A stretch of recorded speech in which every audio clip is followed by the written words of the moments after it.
Missile आज Israel के उन परमाणु संयंत्रों पर भी जो उसके इर्द गिर्द के एरिया है 20 किलोमीटर के इर्द गिर्द में जा करके गिर रहा है और वह साफ संदेश दे रहा है इजराइल को कि मैं तुम्हारे इस परमाणु जो संयंत्र है उसको भी मैं खत्म कर सकता हूं, लेकिन मैं अभी ऐसा करना नहीं चाहता हूं क्योंकि तुम्हारे जैसा मैं पापी नहीं। जो सोनिया गांधी जो विपक्ष के और यह कहिए कि यूपीए की जो सर्वमान्य नेता थी और उन्होंने जो बातें कही है और जिस ढंग के इजराइल को और अमेरिका को नसीहतें दी है, साथ साथ हमारे देश के प्रधानमंत्री मोदी जी को भी। दोस्तों, आज आपके सामने कुछ विशेष बातें जो आज पूरी दुनिया में चल रहा है, जो लग रहा है कि कहीं हम तीसरा विश्व युद्ध के मुहाने पर खड़ा तो नहीं होने जा रहे। ऐसी स्थिति आ चुकी है। इजराइल और ईरान के बीच जो घमासान युद्ध चल रहा है और अमेरिका ने और खास करके अमेरिका के राष्ट्रपति डोनाल्ड ट्रंप की दोहरी जो नीति है उसके खिलाफ में खुद अमेरिका में और उनके जो मित्र जिनके उनके भरोसे पर जो उनको बिग ब्रदर के रूप में जान रहे थे और वे लोग युद्ध के मैदान में कूद गए थे, जिसमें आप एलास्की को भी समझ सकते हैं जो रशिया के साथ उलझे हुए यूक्रेन के राष्ट्रपति हैं और इजराइल के प्रधानमंत्री नेताओं जो अमेरिका के साथ मिडिल ईस्ट पर अपनी दादागिरी जमाने का जो प्रयास किए थे और जिस ढंग से गजा पर वहां के गरीब मजलूम औरतों एवं बच्चों को घेर घर करके और उन पर बम बरसाए, उस पाप का दंड आज ईरान दे रहा है और उसका वह मिसाइल आज इजराइल के उन परमाणु संयंत्रों पर भी जो उसके इर्द गिर्द के एरिया है 20 किलोमीटर के इर्द गिर्द में जा करके गिर रहा है और वह साफ संदेश दे रहा है इजराइल को कि मैं तुम्हारे इस परमाणु जो संयंत्र है उसको भी मैं खत्म कर सकता हूं, लेकिन मैं अभी ऐसा करना नहीं चाहता हूं क्योंकि तुम्हारे जैसा मैं पापी नहीं। मैं नहीं चाहता हूं कि किसी प्रकार के विश्व के ऊपर या इजराइल के उन निहत्थे लोगों पर इसका कोई असर पड़े और इसलिए नहीं मारो। और वो साफ संदेश अमेरिका को भी दे रहे हैं कि यदि आप इस लड़ाई में कूदे तो मैं आप पर भी आक्रमण करूंगा। ये खिमनई की जो बात है वो काबिले तारीफ है और इसी बात को लेकर के आज जो सोनिया गांधी जो विपक्ष के और यह कहिए कि यूपीए की जो सर्वमान्य नेता थी और उन्होंने जो बातें कही है और जिस ढंग के इजराइल को और अमेरिका को नसीहतें दी है, साथ साथ हमारे देश के प्रधानमंत्री मोदी जी को भी जो कस्में तो बुद्ध और गांधी को खाते हैं, लेकिन अब तक इजराइल और ईरान की इस महायुद्ध पर मुंह तक नहीं खोल रहे हैं। या हमारा विदेश मंत्रालय तो ऐसा लग रहा है जैसे कि मरणासन की स्थिति में है। उनकी हर नीति, उनकी कूटनीति सारे फेल होते जा रहे हैं। हमारे विदेश मंत्री जी स्मार्ट जरूर है और स्मार्ट कपड़े भी पहनते हैं,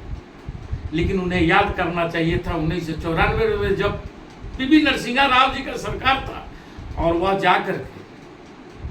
बीमारी की अवस्था में ईरान से जाकर के गुहार किए थे जो हम पाकिस्तान हमारे पर कश्मीर के मामला लेकर के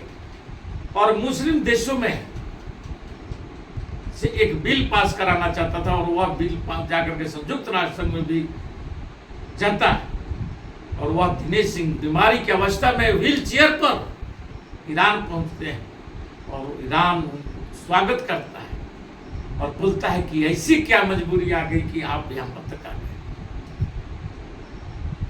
और वह भी व्हील चेयर पर। और उनसे जो वादा लेकर के दिनेश सिंह लौटे, उसका भी एक बहुत लंबी कहानी है, कभी फुर्सत में मैं बात करूंगा कि उनको यहाँ की जनता को भी ये जानने नहीं दिया गया था, क्योंकि बहुत बड़ी हलचल मच जाती, क्योंकि बीमारी की अवस्था में एम्स में भर्ती हैं और वहां से उनको बेड पर उठा करके और उनके जगह पर दूसरे लोग को रखा जाता है, सुला दिया जाता है, ताकि जनता में यह संदेश नहीं जाए। और उस हालात में जाकर और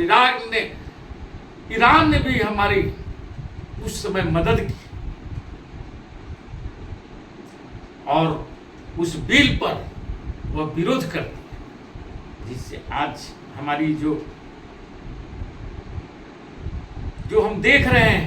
कि हम पर विश्व के तमाम पूंजीपति पैसा लगाने के लिए तैयार हैं, यानी हम जिस तरफ बढ़ रहे थे एक नया आयाम की तरफ, और उस पर शायद नहीं पहुंच पाते, और उसका नतीजा यह हुआ था, वह बिल पास नहीं हुआ और बिल संयुक्त राष्ट्र संघ तक में नहीं गया, और आज वह यदि उस पर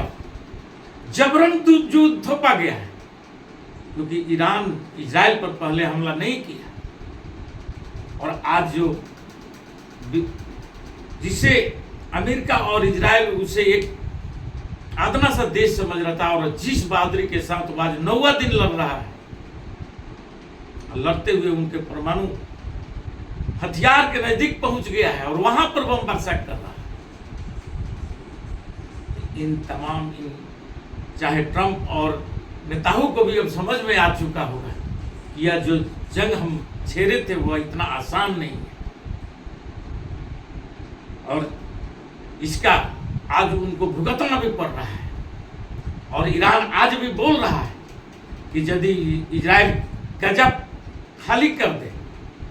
गजा पट्टी को खाली कर दे, तो हम आज भी लड़ाई रोकने के लिए तैयार हैं।